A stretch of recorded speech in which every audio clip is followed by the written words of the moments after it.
Coming to you live from South by Southwest here in Austin, and we are here at the Alphaton Capitol House, the one and only Justin from Paradromics.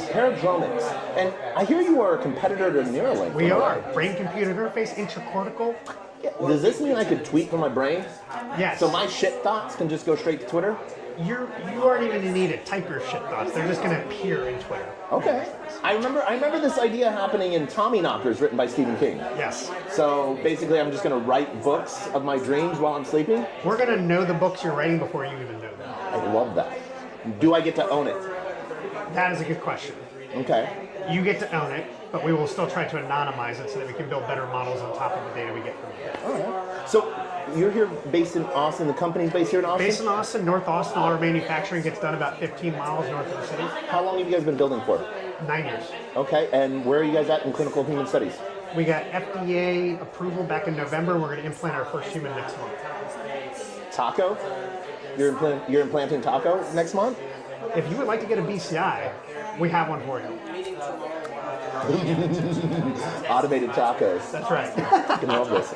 If people want to learn a little bit more about you, do you have a website? Are you on Twitter? Yeah, if you look up Paradromics on Google, we've got stuff there. Can you spell that out for the... Paradromics. And then 60 Minutes will also be covering our first implant. Hopefully next month it might go into May. Okay, all right, nice. And so you have your next human study starting next month. What does the next steps look like after that?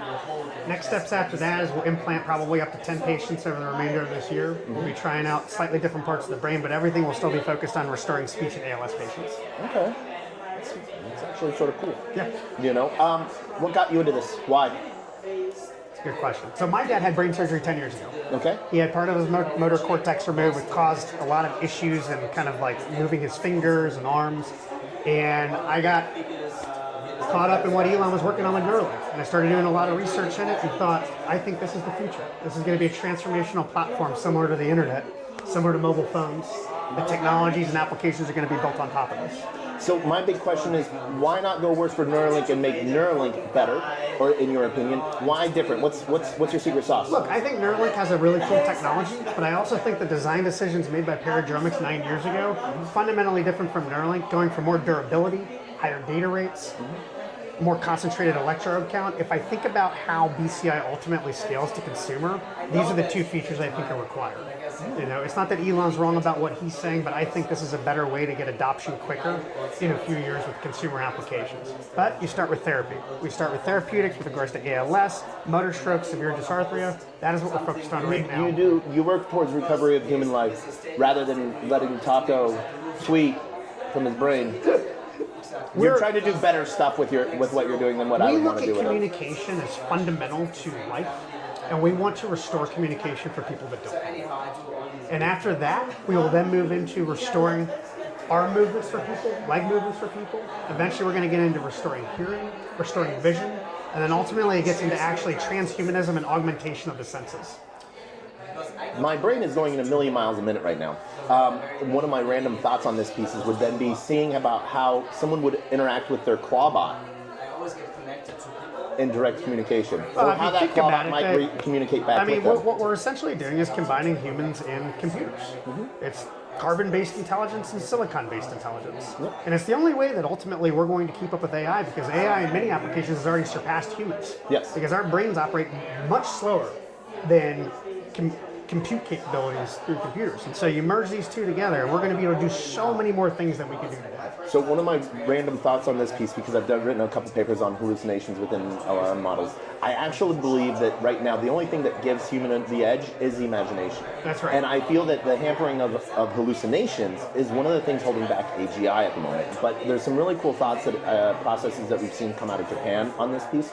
So with all that you're building, where have you seen the advancements of AI sort of support what you're doing? Is it either on the design piece, implementation, or what parts of it? So there's two areas. One is there's been a confluence of two major technologies tangential to BCI that have gotten us to where we are today. And for those that don't know BCI, what is that? Brain-computer interface. Okay. One of them is in material sciences. We've discovered better materials for electrodes that are better conductivity, much stronger. The other thing is within AI itself, because we're actually using AI to decode neural data in raw form, changing into digitization, and building specific custom models for each human that has a BCI in their head. And from there, eventually, once we do enough humans, we'll have generalized models for being able to restore speech and stuff. But right now, without AI, we would not have been able to decode neural signals the way we do today. Past that, what we think, although we have not commercialized something like this yet, nobody has, is actually bypassing data sources that currently fit into LLMs and going straight for primary brain data. We think we can encode more human functions like empathy, cognitive intelligence, social intelligence, things that you don't necessarily capture in public data sources like the internet and private data sources. Yeah. And so it's going to create AI that is more human. And at the same time, we're going to embed humans with AI. Okay. So both at the end of the day will converge. And the question is which technology is going to allow that? Brain-computer interface will allow that. And what are your naysayers saying? Well, naysayers say a few things. They say that people will never opt in to get brain surgeries. What we say is that once the efficacy becomes high enough and the bandwidth becomes high enough, we're going to be able to enable superpowers that ultimately will make it a competitive disadvantage not to have a brain surgery to get one of these devices in. What we want to do at the same time is give people the option to only get a brain surgery one time in their life and never again. Yeah. And after that, you'll be able to do incredible things, including, probably several decades from now, memory download to intuitively understanding languages, spinning up AI agents in your head, being able to see in different light forms, having robotic exoskeleton control of certain machines. So basically, someone will be able to. I'll be like, I want to learn kung fu, and someone Just like the Matrix. Someone hands me an SD card. Yep. Okay, I can see this. We will get there. We will. And it's one of the really cool things. So, like we covered, any amazing announcements this past week here at South by from you guys? Anything that you want anyone to know about? I think for us, the biggest thing is we are ready to implant our first patient. We have several unbelievably amazing candidates across the U.S. that we're looking through right now, and we're really hoping to get. How large is your sign? People, I'm sure people have signed up for this, but how large is that list? Well, I mean, the list is thousands of people long, but we can only start with two. The FDA has given us two people to start with. We're going to implant both of them hopefully by summer.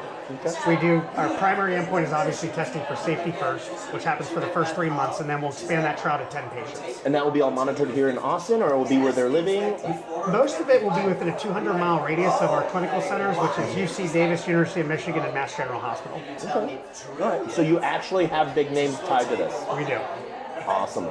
Any last things you want to say before we wrap this up? Because I know we have 30,000 events going here on at both Alphaton Capital and at South by. I think the last thing is I just think brain-computer interface technology is going to be one of the most transformational technology platforms of our lifetime.